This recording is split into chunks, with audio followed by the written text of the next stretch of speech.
झांसी के मऊरानीपुर में हुई 8 साल के मासूम बच्चे की हत्या का पुलिस ने 24 घंटे के अंदर ही खुलासा कर दिया, जहां सामने आया कि बच्चे का हत्यारा कोई और नहीं बल्कि उसका ही दादा था, जिसने 100 रुपए के लिए अपने पोते की गला घूंटकर हत्या कर दी और फिर लाश को भूसे वाले कमरे में छुपा कर रख दिया।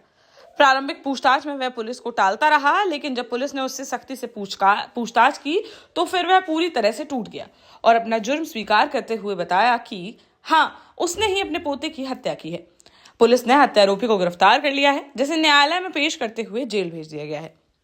दरअसल यह बड़ा हत्याकांड झांसी के मऊरानीपुर तहसील में लहचूरा थाना क्षेत्र के चकारा गांव से सामने आया है, जहां रहने वाले राजवेंद्र कुशवाहा का 8 वर्षीय बेटा मुकेश गांव के सरकारी स्कूल में कक्षा 3 का छात्र था। शनिवार को वह स्कूल नहीं गया था। राजवेंद्र अपनी पत्नी चंद्रमुखी के साथ खेत पर गया हुआ था। घर पर मुकेश अपने दादा सरमन कुशवाहा और दादी शांति के साथ था। सुबह 11 बजे दादी मोहल्ले में चली गई। थोड़ी देर बाद लौटकर आई तो मुकेश घर पर नहीं था। सरमन भी घर से जा चुका था। दादी ने आसपास खोजा तो बच्चे का कोई सुराग नहीं लगा। तब दादी ने खेत से परिजनों को बुलाया और परिजनों ने ग्रामीणों के साथ मिलकर बच्चे को खोजा, लेकिन जब बच्चा नहीं मिला तो थाने में अपहरण का केस दर्ज कराया। थाना प्रभारी पुलिस फोर्स के साथ मौके पर पहुंची तो 8 घंटे बाद घर के अंदर भूसा वाले कमरे में मुकेश की लाश पड़ी मिली। रविवार को पोस्टमार्टम रिपोर्ट में गला घोंटकर हत्या करने की पुष्टि हुई, जिसके बाद से ही पुलिस इस हत्याकांड की गुत्थी को सुलझाने में जुट गई। पोते की लाश जब मिली तो दादा सरमन की आंखों में एक भी आंसू नहीं था और ना ही चेहरे पर कोई शिकन थी। वो अजीब सी हरकत कर रहा था, जिस पर पुलिस को शुरुआत से ही उस पर शक हो रहा था। साथ ही पूछताछ में ग्रामीणों ने भी सरमन पर शक जताया।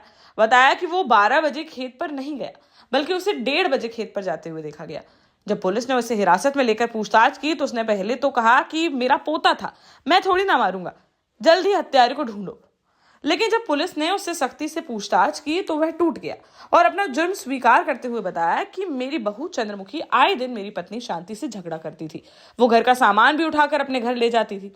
चंद्रमुखी का बेटा यानी मेरा पोता मुकेश भी घर का सामान उठाकर अपनी माँ को दे देता था, जिससे घर में अक्सर कलह होता था। इसके अलावा पोता बार बार बिना बताए उसकी जेब से पैसे निकाल कर ले जाता था। उस दिन भी 100 रुपए उसकी जेब से गायब हो गए थे।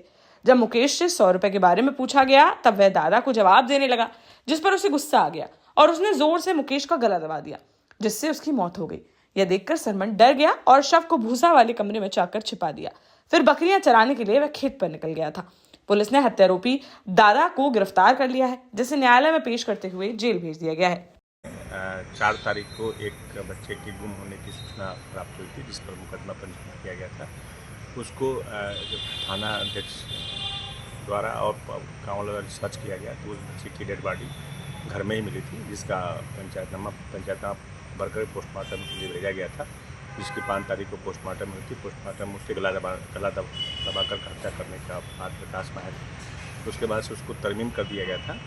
उस सिलसिले में पूछताछ सभी जगह से की जा रही थी, तो उसमें 7 संख्या की कार्रवाई की जा रही थी। तो उसमें जानकारी में आया कि उनका जो मृतक लड़का है, उसका जो दादा है सरमन पुत्र कल्लू, उसने पूछताछ में घटना को स्वीकार किया कि उसने ही अपने जो नाती है उसका गला दबा करके हत्या कर दी थी। इसके पीछे जो मोटिव है और कारण है वो बिल्कुल एक त्वरित के कारण है।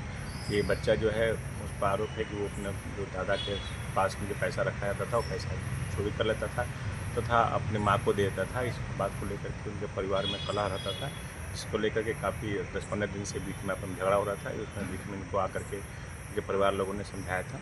ये पूर्ण रूप से इसमें जो है दादा ने उससे गुस्से में आकर के अपने उसको नाती को गला दबा दिया था। गला दबा करके जब वो मर गया तो उसको वहीं जो पास में घर में भूसा का जो टाल लगी थी उसमें फेंक दिया था।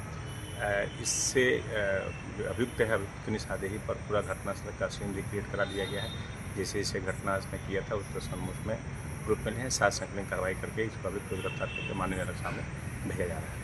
देश का जाना माना सैनफिन ग्रुप आपके लिए फिर लाया है झांसी में वास्तु के हिसाब से फ्लोर प्लान सहित एक शानदार टाउनशिप, जिसमें सुरक्षा की दृष्टि से सीसीटीवी, एक ही ग्रैंड गेट से एंट्री और एग्जिट, चौड़ी सड़कें, parking, car wash area, senior citizen and international fountain parks, swimming pool, gym, badminton, tennis आदि courts, school, hospital, shopping mart आदि कई सुविधाएं। इसीलिए तो हम झांसी में लोगों की पहली पसंद। 12 साल पहले अपने स्टार्टअप के साथ ही योग्य नेतृत्व, अनुभवी टीम और सक्षम सेंट्रलाइज और उत्तरदायी प्रबंधन के बल पर सबको घर गुणवत्ता के साथ समय पर घर की योजना के तहत सैनफिन समूह ने बहुत ही कम समय में 1500 से ज्यादा यूनिट्स को दिया है कब्जा। समय पर डिलीवरी से हमारे ग्राहकों में बढ़ा है विश्वास और मिली है संतुष्टि।